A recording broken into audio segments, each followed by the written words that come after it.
Assalamualaikum warahmatullahi wabarakatuh. Bapak dan Ibu, ini adalah RPP ya, yang dulu saya gunakan untuk seleksi calon guru penggerak ya, untuk pengajar praktek.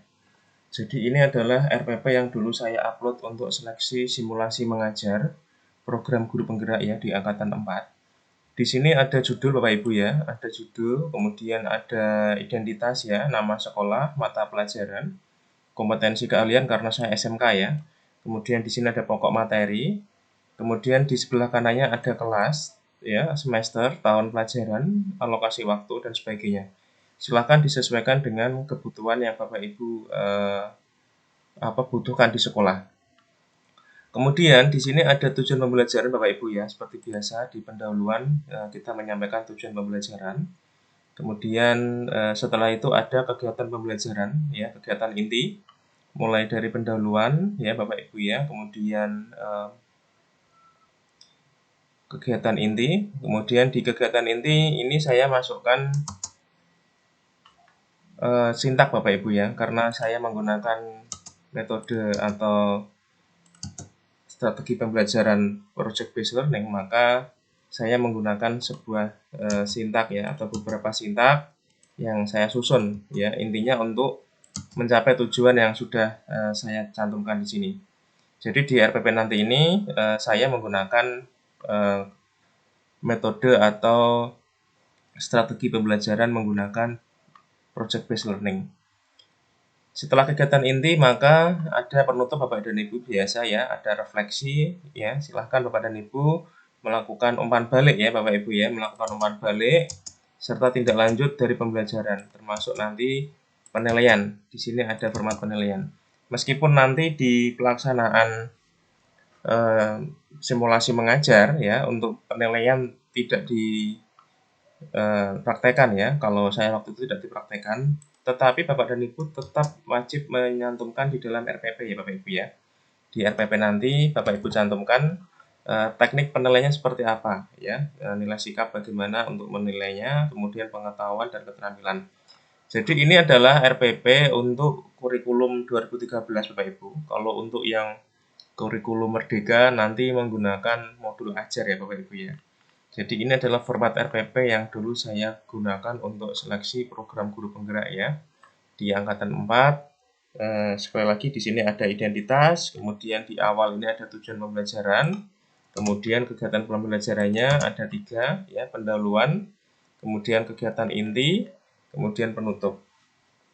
Bapak dan Ibu, kita akan buka ya edaran atau surat pengumuman seleksi ya terkait dengan seleksi tahap 2. Ini saya ambil dari angkatan 8 ya, yang saat ini sedang mempersiapkan diri untuk membuat RPP ya, untuk simulasi mengajar. Bahwasanya meskipun RPP yang sudah kita buat ini untuk 1 kali pertemuan Bapak Ibu ya, maka ini tertera 2 kali pertemuan Bapak Ibu ya, karena memang RPP ini mencantumkan 2 kali pertemuan. Tapi Bapak dan Ibu apabila nanti Bapak Ibu dipakai untuk 1 kali pertemuan, tinggal nanti diganti alokasi waktunya.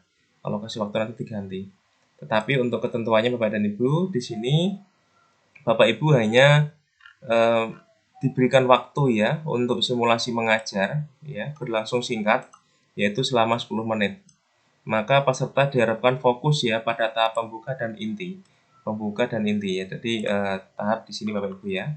Di tahap pendahuluan dan inti. Silahkan Bapak dan Ibu disiapkan dengan baik ya pendahuluannya, bagaimana pendahuluan itu nanti bisa menjadi nilai ya, nilai plus buat Bapak dan Ibu ketika melakukan simulasi mengajar pembuka dan inti. Kemudian simulasi mengajar dilakukan selama 10 menit Bapak Ibu ya. Kemudian simulasi mengajar seolah-olah dilakukan secara tatap muka. Jadi Bapak dan Ibu, pengalaman saya dulu, Bapak dan Ibu tetap menyapa anak-anak ya, peserta didik atau murid, meskipun Bapak dan Ibu melaksanakannya tanpa adanya siswa. Ya, tetapi di dalam pelaksanaan simulasi mengajar, Bapak dan Ibu seolah-olah itu ada muridnya.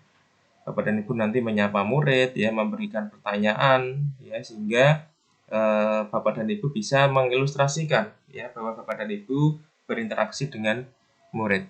Bapak dan Ibu silahkan bisa menyiapkan bahan dan alat ya yang diperlukan untuk simulasi mengajar. contoh papan tulis, kertas kecil, ya, kertas putih dan sebagainya ya. Intinya adalah untuk membantu Bapak dan Ibu untuk menjelaskan materi. Kemudian di akhir sesi simulasi mengajar akan ada tanya jawab Bapak Ibu ya selama 5 menit. Ya, silakan Bapak dan Ibu dijawab. Pertanyaan ini biasanya berkaitan dengan praktek simulasi mengajar yang Bapak Ibu telah lakukan. Ya, kemudian di sini ada keterangannya Bapak dan Ibu. Letakkan komputer, laptop ya atau perangkat elektronik yang dapat menampilkan 70% badan peserta. Kurang lebih seperti ini Bapak Ibu ya. Nah, ini harus terlihat Bapak Ibu silahkan disetting ruangannya jangan sampai ruangan nanti ada yang masuk dan sebagainya ya, kalau perlu dikunci dari dalam ya ruangan tersebut sehingga tidak ada yang mengganggu. Kemudian di sini ada unsur penilaian simulasi mengajar ya, ada kompetensi 1 yaitu mengembangkan lingkungan kelas yang memfasilitasi murid peserta latih belajar secara aman dan nyaman. Bapak Ibu bagaimana nanti Bapak Ibu mengelola kelas ya yang nanti para siswa itu bisa terfasilitasi dengan nyaman dan aman. Kemudian kompetensi yang kedua, memandu dan merefleksikan proses belajar mengajar yang efektif. Ya, bagaimana Bapak dan Ibu bisa melakukan penyampaian materi pelajaran itu ya dengan strategi-strategi yang dapat membantu murid ya di dalam memperoleh dan menerapkan pengetahuan. Kompetensi yang ketiga yaitu adalah menunjukkan kebiasaan refleksi ya untuk pengembangan diri.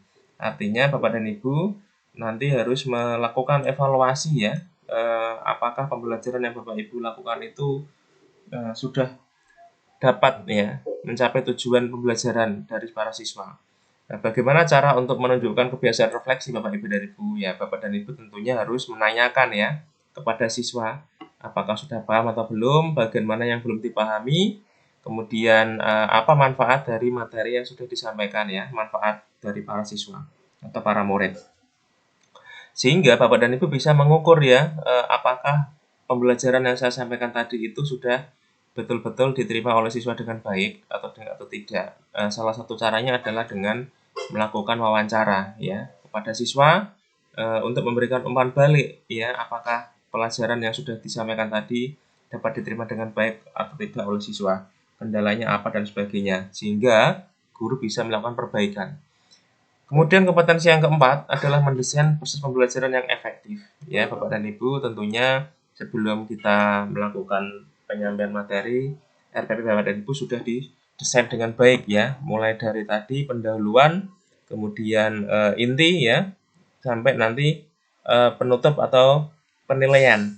Tentunya Bapak dan Ibu tidak langsung terus melakukan pembelajaran ya secara monoton, tetapi Bapak dan Ibu menggunakan strategi mungkin ada breaking ice ya, siswa ditantang ya untuk aktif berkolaborasi ya, presentasi di depan ya, sehingga proses belajar itu menjadi efektif ya, peserta menjadi aktif dan terciptalah yang namanya student center ya. Student center pembelajaran yang berpusat pada siswa, guru hanya sebagai fasilitator, dan pembelajaran yang student well-being ya, atau pembelajaran yang menyenangkan.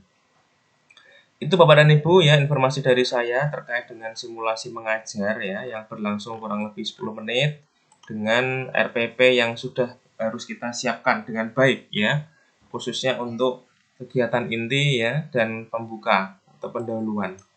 Itu Bapak dan Ibu informasi dari saya ya, semoga bermanfaat dan sukses selalu Bapak dan Ibu yang saat ini sedang mempersiapkan diri untuk simulasi mengajar.